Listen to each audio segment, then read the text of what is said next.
ဆိုင်ဘေခဖမ်းပါအားလုံးမင်္ဂလာပါကျမတို့ဒီနေ့အတူတူကနှုတ်ကပတ်တော်ကိုခံယူဖို့ရအတွက်ယူလာတဲ့ကျမ်းပိုက်ကတော့ရှင်မဿဲခရစ်ဝင်ခန်းကြီးခုနှစ်အငယ်73နဲ့14ဖြစ်ပါတယ်ရှင်မဿဲခရစ်ဝင်ခန်းကြီးခုနှစ်အငယ်73နဲ့14ဖြစ်ပါတယ်ကျမတို့အမြဲတမ်းအလွတ်ရနေတဲ့ကျမ်းပိုက်ဖြစ်ပါတယ်လို့ဒီကနေ့ကျမဖတ်ပြပါမယ်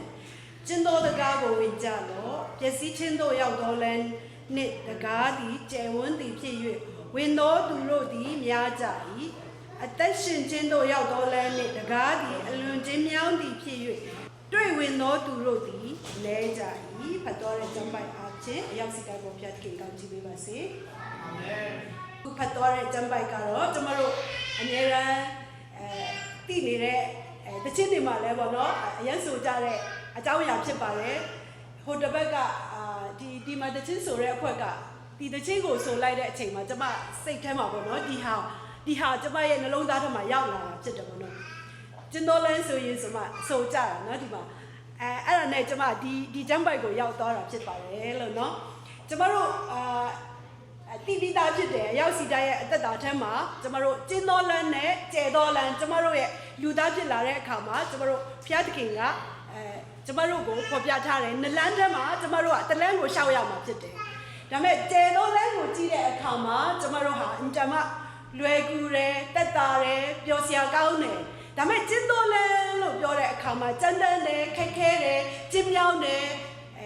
ချွေးထွက်မယ်ငိုရမယ်အမျိုးမျိုးပေါ့နော်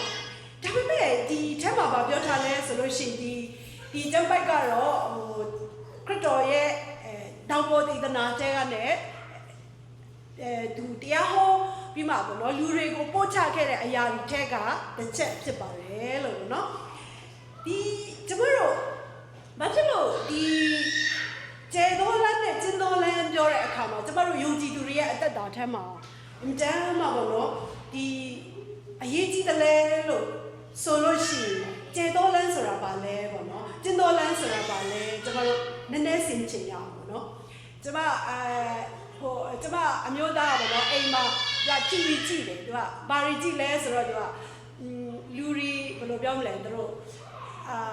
documentary ပေါ့နော်သူကကြည့်နေတယ်ဇလန်အမျိုးသမီးတယောက်မှလေးတယောက်ကသူကအများအားသူတို့တူးတောင်ပေါ်တောင်ထိပ်တွေမှာကြောက်ဆောင်တွေမှာလိုက်ကူထက်မှာနေတဲ့လူတွေရဲ့ဘဝကိုပေါ့နော်သူကတောင်တောင်ချင်းစီကိုတက်ပြီးမှသူက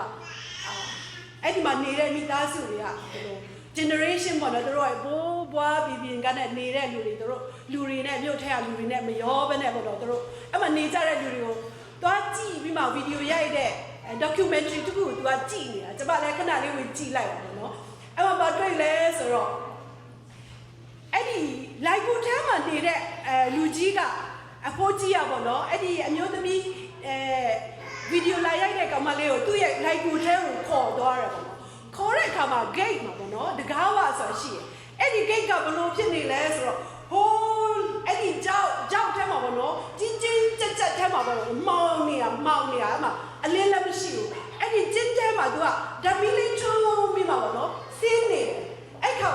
ဘာဖြစ်လဲဆိုတော့အဲ့အမျိုးသမီးလေးကဂျောပိုးအိတ်လွယ်ထားတယ်ဒါဂျောပိုးအိတ်လွယ်လို့မရဘူးဘာလို့လဲဆိုတော့တကားအဲ့ဒီအပေါက်လေးကချင်းလေးဖြစ်နေပြီးတော့စင်းလဲစင်းရအောင်မယ်ပြီးမှောင်လဲမှောင်နေတော့ဓမီမကင်လည်းမရဘူးအဲ့ခါကျတော့အင်ရှင်အဖိုးကြီးကအဲ့ဒီအမျိုးသမီးရဲ့ဂျောပိုးအိတ်လေးကိုပေးငါကြိုက်ပေးမယ်ဒီဂျောပိုးအိတ်လည်းမစင်းတတ်ဘူးဘာလို့လဲဆိုတော့အပေါက်လဲကျင်းတယ်ပေါ့နော်အပေါက်လဲချင်းလေးပြီးစင်းရတာလည်းအရန်ခက်ခဲတယ်အဲ့ခါမှာအမျိုးသမီးလေးရဲ့ဂျောပိုးအိတ်ကိုသူကဒီနားလေးမှာလွယ်ပေးပြီးမှပေါ့နော်တဖြည်းဖြည်းချင်းစင်းသွားတာတွေ့တယ်ဆက်ပြီးမှကျမမကြည့်တော့ဘူးဒါပေမဲ့ပြောချင်တာကကျင်းတော်လမ်းပေါ့နော် gate ကိုသွားတဲ့အခါမှာပေါ့နော်လွယ်တယ်ဆိုတော့မရှိဘူးကျဲတော့ gate ကိုသွားတဲ့အခါမှာလူတွေအများကြီးအတူတူကသွားလို့ရတယ်ဟေးလားဟာလားပျော့ပါသွားလို့ရတယ်အုပ်စုလိုက်ချီတက်လို့ရတယ်ဒါပေမဲ့ကျင်းတော်လမ်းပြောတဲ့အခါမှာအုပ်စုလိုက်ဝင်လို့မရဘူးပစ္စည်းတွေနဲ့အထုပ်တွေနဲ့ဝင်လို့မရဘူးတူးချင်းကယူဆိုင်မှာခက်ခဲနဲ့မိရီထုံးပြီးမှသွားရတာဖြစ်တယ်ဒီလိုပဲတဲ့နော်ကျင်းတော်လမ်းကိုကျမတို့လိုက်တဲ့အခါမှာတဲ့နော်ကျမတို့ရဲ့အသက်တာထက်မှာပျော်ရွှင်မယ်ဆိုတာဒီကလည်းရှိချင်မှရှိမယ်ပေါ့နော် ဝမ်းမြောက်စရာတွေလည်းရှိချင်မှရှိတယ်ဒါပေမဲ့ကျင့်တော်လမ်းကိုဘာဖြစ်လို့ကျမတို့လိုက်ရမလဲဆိုလို့ရှိရင်ကျဲတော်လမ်းကကျမဖတ်သွားတဲ့အနေမှာကျင့်တော်တကားကိုဝင်ကြလို့ပျက်စီးခြင်းတို့ရောက်တော်လမ်းနဲ့တကားဒီကျဲဝန်းသည်ဖြစ်၍ဝင်တော်သူတို့များကြ၏ကျဲတော်တကားကိုသွားမယ်ဆိုရင်ပျော်စရာကောင်းမယ်တကယ်ချင်းမိတ်ဆွေနဲ့အုပ်စုလိုက်သွားလို့ရတယ်ဒါပေမဲ့နောက်ဆုံးမှာဘာဖြစ်လဲဆိုလို့ရှိရင်ပျက်စီးခြင်းကိုရောက်တယ်တဲ့နော်ဒီမှာပြောတယ်ကျဲတော်တကားကိုသွားတဲ့လူတွေကများပြီပဲပျက်စီးခြင်းတို့ရောက်တယ်တဲ့ကျင်းတော်လမ်းကိုလိုက်တဲ့လူတွေကဘာဖြစ်လဲဆိုလို့ရှိရင်အသက်ရှင်ခြင်းကိုရောက်တယ်ကျမတို့ရဲ့အသက်တာထဲမှာပေါ့နော်ပျက်စီးခြင်းကိုသွားမလားအသက်ရှင်ခြင်းကိုသွားမလားကျမတို့ရွေးချယ်ဖို့ဖြစ်တယ်အသက်ရှင်ခြင်းကိုကျမတို့ရွေးတဲ့အခါမှာကျမတို့ရဲ့အသက်တာဟာသူများတွေပျော်တဲ့အချိန်မှာကျမတို့ပျော်လို့မရဘူးသူများတွေပတ်စံနဲ့အရင်ရနေတဲ့အချိန်မှာကျမတို့ရချင်မှရမယ်သူများတွေအမျိုးမျိုးပေါ့နော်သူတို့အမျိုးမျိုးတွေသူတို့ရရှိနေတဲ့အချိန်မှာကျမတို့ရရှိချင်မှရမယ်အဲ့လိုပဲဒါပေမဲ့ကျမတို့ကျဲတဲ့လမ်းကိုပဲလိုက်ချင်ကြတယ်လူသားဖြစ်တဲ့အတွက်ကျမတို့ဒီကျန်းစာထက်မှကြည့်တဲ့အခါမှာကျဲသောလမ်းကိုလိုက်သွားတဲ့လူတွေအကြောင်းကိုကျမဥပမာပြောချင်တယ်ဘယ်သူလဲဆိုတော့ယောနာဖြစ်ပါတယ်ယောနာကသူ့ကိုဖျားခင်ကယောနာကိုပြောတယ်ဆိုလို့ရှိရင်နိနဝေမြို့ကိုသွားပါအဲ့ဒီမှာရှိနေတဲ့လူတွေကိုသူတို့ကငါဖြစ်စည်းတော့မယ်သူတို့ရဲ့နှလုံးသားတွေမပြောင်းလဲလို့ရှိရင်သူတို့ရဲ့အသက်တာမပြောင်းလဲလို့ရှိရင်ငါဖြစ်စည်းတော့မယ်အဲ့ဒီအတွက်သူတို့ကိုမဖြစ်စည်းချင်ဘူးမင်းမြန်သွားပြီးမှသူတို့ကိုသွားပြီးမှပြောပြပါတုံးနေပါသူတို့ကိုနှုတ်ကပတ်တော်ပြောပါဆိုပြီးမှယောနာကိုတရားခင်ကခိုင်းခဲ့ဒါပေမဲ့ယောနာကဘာဖြစ်လဲဆိုလို့ရှိရင်သူကအဲ့ဒီလမ်းကိုသူမလိုက်ချင်ဘူးအဲ့ဒီအလုပ်ကိုသူမလုပ်ချင်ဘူးတရားခင်ရဲ့ကျင့်တော်လမ်းကိုသူမလိုက်ချင်တဲ့အတွက်သူပဲကိုထွက်ပြေးတယ်တာရှုမြို့ကိုထွက်ပြေးသွားတယ်တာရှုမြို့ကိုထွက်ပြေးတဲ့လမ်းသူကဒီမောစီပြီးမှထွက်သွားတဲ့အခါမှာသူအင်တန်မှပေါ့နော်ကျဲတော်လမ်းသူလိုက်သွားတာဖြစ်တယ်သူလိုချင်တဲ့လမ်းလူတွေရွေးတဲ့လမ်းဖြစ်တယ်သူဘုရားသခင်ရဲ့စကားကိုသူမနာထောင်ချင်ဘူးကျင်းတော်လမ်းကိုသူမလိုက်ချင်တဲ့အတွက်သူဟာသူ့ရဲ့စိတ်ဆုံးဖြတ်ချက်ဖြစ်တယ်ကျဲတော်လမ်းကိုသူရွေးချယ်ပြီးမှသွားတဲ့အခါမှာသူဟာသူ့ရဲ့အသက်တာဘာဖြစ်သွားလဲဆိုတော့ကျွန်တော်တို့ဒီဘဝကျုပ်ကိုလူတိုင်းသိတာဖြစ်တယ်သူ့ရဲ့အသက်တာဟာသူ့ကြောင့်ပေါ့နော်သူစီးနေတဲ့တင်ပေါ်ကဘာဖြစ်လဲဆိုလို့ရှိရင်လေမုန်တိုင်းနဲ့ကြုံရတယ်အဲ့ဒီခါမှာလူတွေကလည်းအဲ့မှာရှိနေတဲ့တင်ပေါ်ကပတိန်နဲ့အဲ့မှာရှိနေတဲ့လူတွေခီးတယ်တွေအားလုံးကလည်းသူတို့မေးကြတယ်တယောက်ယောက်ရဲ့အဖြစ်ကြောင့်ဖြစ်လိမ့်မယ်တယောက်ယောက်ကြောင့်ပေါ့နော်ဒီမုန်တိုင်းကြီးကငါတို့အားလုံးကိုဖျက်ဆီးတော့မယ်အားလုံးဖျက်ဆီးမဲ့အစားတကယ်အဖြစ်ရှိတဲ့လူကပဲခံပါစေပေါ့နော်အဲ့ဒီမှာသူတို့ဦးချင်းကိုမေးကြရင်နောက်ဆုံးယောနာစီရောက်လာတယ်ယောနာကိုသူတို့မေးတယ်နိဘယ်ကလာနိကဘာတူလဲသူကပြောပြတယ်နော်ကျွန်တော်ကတဲ့အသက်ရှင်တော်ဘုရားကိုပေါ့နော်ဖန်ဆင်းရှင်ကိုကိုးကွယ်တဲ့လူဖြစ်တယ်ဒါပေမဲ့ကျွန်တော်သိတယ်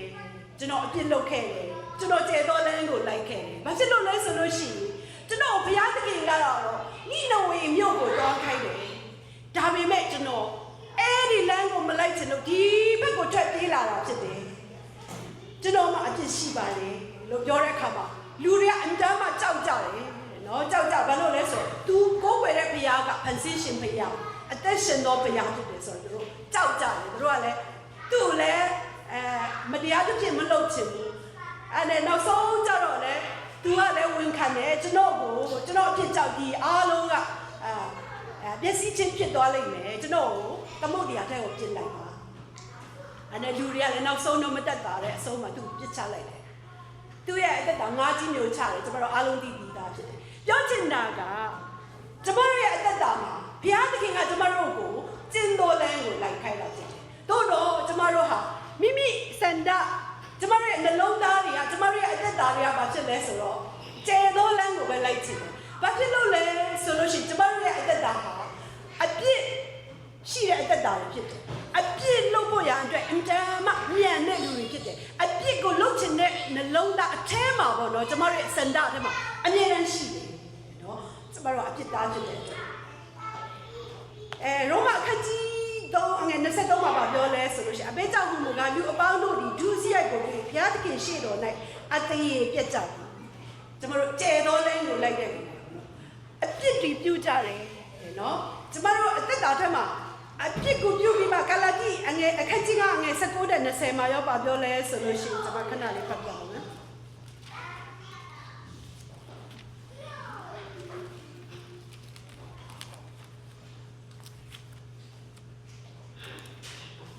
ဂလာတိအခန်းကြီးကအငယ်19နဲ့21ထပ်မှာပြောလဲဆိုလို့ရှိရင်ဇာတိဗေဂတိအကျင့်တို့သည်ထင်ရှားကြ၏ထိုအကျင့်တို့မူကားသူများကိုပြင်မာခြင်းမတရားသောမိထုံ၌မှီဝဲခြင်းညှဉ်းစွာကျင့်ခြင်းကိလေသာလွင်ကျူးခြင်းရုပ်ချကိုကိုးကွယ်ခြင်းသူတစ်ပါးကိုပြုစားခြင်းရန်ညှိုးဖွဲ့ခြင်းရန်တွေ့ခြင်းကုံပြိုက်ခြင်းအမျက်ထွက်ခြင်းညှင်းခုန်ခြင်းချင်းကွဲပြားခြင်းတင်းခွဲခြင်းသူအကျိုးကိုညှူးဆူခြင်းလူအသက်ကိုတတ်ခြင်းရေမျိုးကိုတောက်ကျူးခြင်းပွဲလုပ်ခြင်းမှစ၍ထိုတို့သောအကျင့်မျိုးထိုတို့သောအကျင့်တို့ကိုကျင့်တော်သူတို့ဘုရားသခင်၏နိုင်ငံတော်ကိုအမွေမခံရကြဟုအချက်ကငါပြောနှိမ့်ခဲ့ပြီးပြီအတိုင်းယခုပင်လည်းငါပြော၏ဒီမှာရှင်ဘောလူကလည်းပြောထားတယ်နော်ကျမတို့အပြစ်သားတွေဖြစ်တဲ့ကျဲသောလမ်းကိုလိုက်တဲ့လူတွေအကြမ်းမှကျမတို့ပြိုက်ဆိုင်ခြင်းနဲ့စိတ်ရှိတယ်ညှဉ်းညူးတဲ့စိတ်ရှိတယ်အပြစ်ပြုလို့ရစိတ်ရှိတယ်ကျမတို့အချင်းချင်းကုန်ပြိုင်ကြတယ်အချင်းချင်းညှူဆူကြတယ်လူအသက်ကိုတတ်ကြတယ်ရစ်မူးကြတယ်အမျိုးမျိုးသောအပြစ်တွေနဲ့ကျမတို့ကဒီအရာတွေကိုလုပ်ချင်တဲ့စိတ်ရှိတယ်တို့တော့ဒီအရာတွေအားလုံးကိုလှုပ်ဆောင်တဲ့လူတွေဟာကျဲတော်လမ်းလိုက်တဲ့ဖြစ်တဲ့အတွက်နောက်ဆုံးမှာပျက်စီးခြင်းကိုရောက်တယ်ဆိုတော့ကျမတို့သိရှိရတာဖြစ်တယ်ဒါပေမဲ့ကျမတို့ခုနပြောတဲ့ကျင်းတော်လမ်းပေါ့နော်ကျင်းတော်လမ်းကိုလိုက်တော်လူတွေဟာ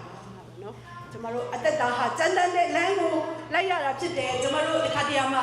ကျမတို့နော် online မှာတရားဟောနေတာတွေလည်းကြားတယ်နော်ခရိယာဖြစ်ပြီးမှတဲ့မချမ်းသာလို့မရဘူးတဲ့ပတ်သက်ရှိရမယ်တဲ့ချမ်းသာရမယ်တဲ့စီးရဲတယ်ဆိုမရှိအဲ့ဒါကတော့ကျမတို့လက်မခံဘူးနော်ယုံကြည်သူဖြစ်လာတဲ့အခါမှာချမ်းသာရမယ်လို့ဘုရားသခင်ကနှုတ်ကပတ်တော်ထဲမှာမပြောထားပါဘူးကျမတို့ယုံကြည်သူတွေကျမတို့ကျင့်တော်လမ်းကိုလိုက်တဲ့အခါမှာခက်ခဲကြမ်းတမ်းမယ်လို့ဒီမှာပြောထားပါတယ်ကျမတို့ရဲ့အသက်တာဟာခက်ခဲတဲ့အရာကြမ်းတမ်းတဲ့နေရာကိုလိုက်ရအောင်ဘာဖြစ်လို့လဲဆိုလို့ရှိရင်ရှင်ယောဟန်ခန်းကြီး14ငွေ16မှာပြောထားလဲဆိုလို့ရှိရင်ယေရှုကငါဒီလိုင်းကြီးဖြစ်တမာတရားလည်းဖြစ်အသက်လည်းဖြစ်ငါ့ကိုမှီမပြုတ်တဲ့အဘယ်သူမြခမဲတော်ချန်လို့မရောက်ရကျမတို့ကျင့်တော်လမ်းဆိုတာခရစ်တော်နောက်ကိုလိုက်ခြင်းဖြစ်တယ်ခရစ်တော်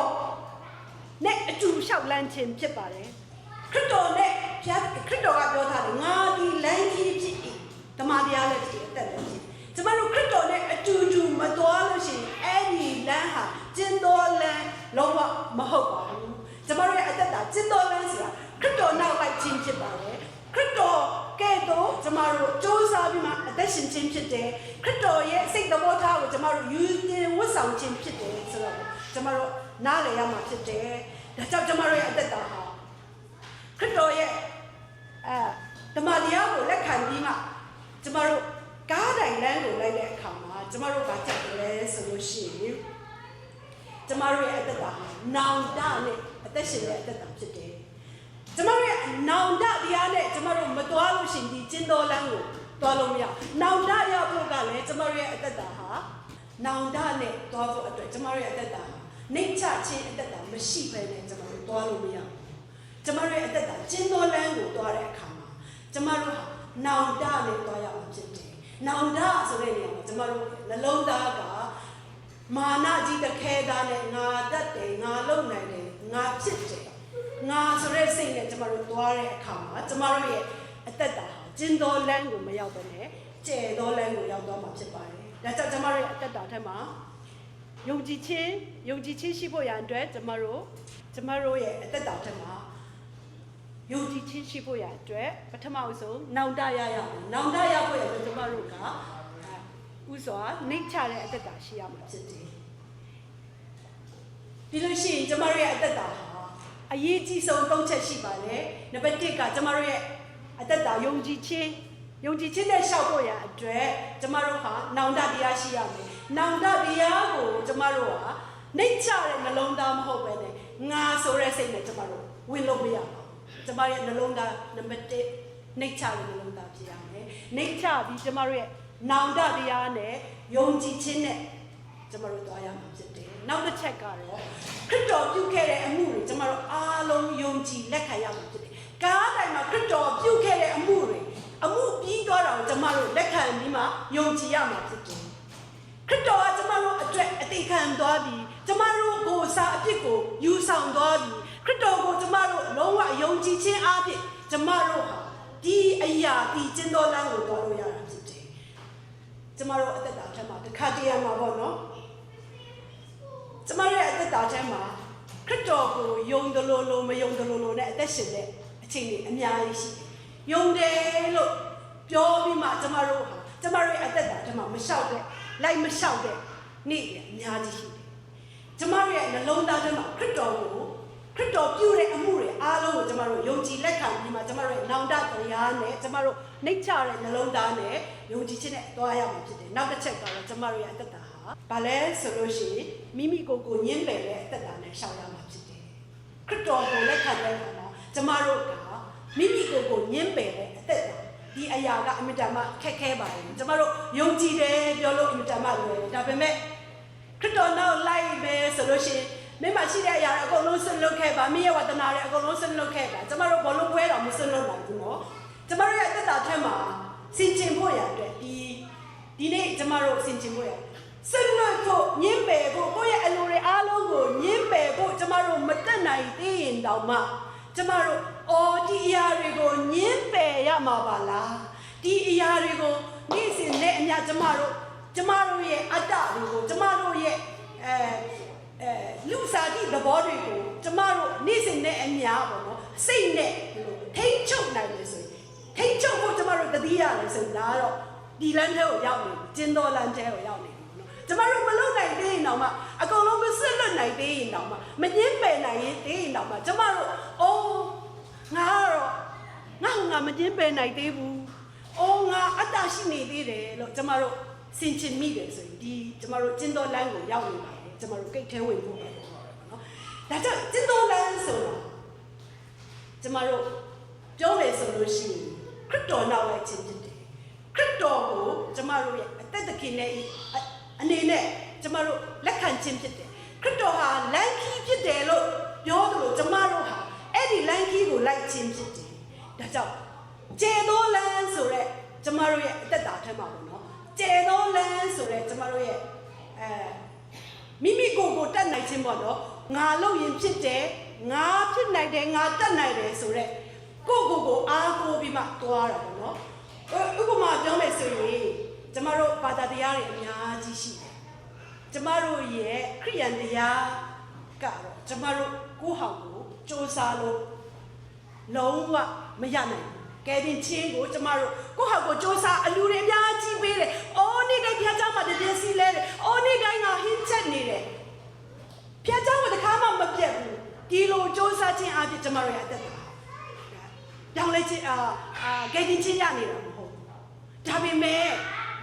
ကျမတို့ဘာမှမတက်နိုင်တော့ပါဘူးဆိုပြီးမှဘုရားသခင်ကိုအလုံးစုံကျမတို့အနံပြီးမှခရစ်တော်ရဲ့ကဲတင်ခြင်းကိုကျမတို့လက်ခံခြင်းအပြင်ကျမတို့ဒီအရာကိုရတာဖြစ်တယ်တော့အခြားသောဘာသာကျမတို့ဗုဒ္ဓဘာသာကိုကြည်ပါအခြားသောဘာသာတွေအကုန်လုံးကိုကြည်ပါကိုယ့်ဟာကိုစ조사ပြီးမှဖြစ်တယ်တဲ့ဘုရားသခင်ကအကယ်တင်ပေးတယ်ဂေါတမဘုရားကကယ်တင်ပေးတယ်ဆိုတာဒီဘယ်ဘာသာမှမရှိပါဘူးမိမိကိုယ်ကိုစ조사မှရတယ်ပြောတယ်တော့ကျမတို့ရဲ့အသက်တာထဲမှာဒီနေ့စင်ကျင်ဖို့ရကျမတို့အားလုံးနှလုံးသားကိုပေးပြီးမှကျမတို့ရဲ့မိမိကိုယ်ကို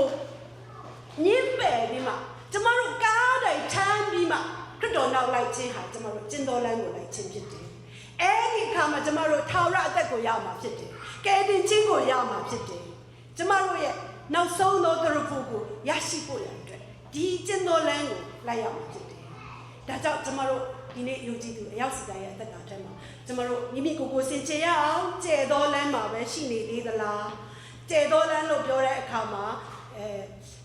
ကျမတို့လောတွေပေါ့နော်ပညတ်တော်တွေရှောက်ခြင်းအဖြစ်ကျမတို့သွားနေတယ်ဒါမှမဟုတ်ခရစ်တော်သာလင်တတ်နိုင်တယ် ဆိုတော့ကျမတို့ရဲ့ဖြစ်တည်ခြင်းအားလုံးကိုခရစ်တော်ကိုအနံပြီးမှခရစ်တော်ရဲ့ကယ်တင်ခြင်းကိုလက်ခံပြီးမှကျင့်တော်လမ်းကိုလိုက်မလားကျမတို့ဒီနေ့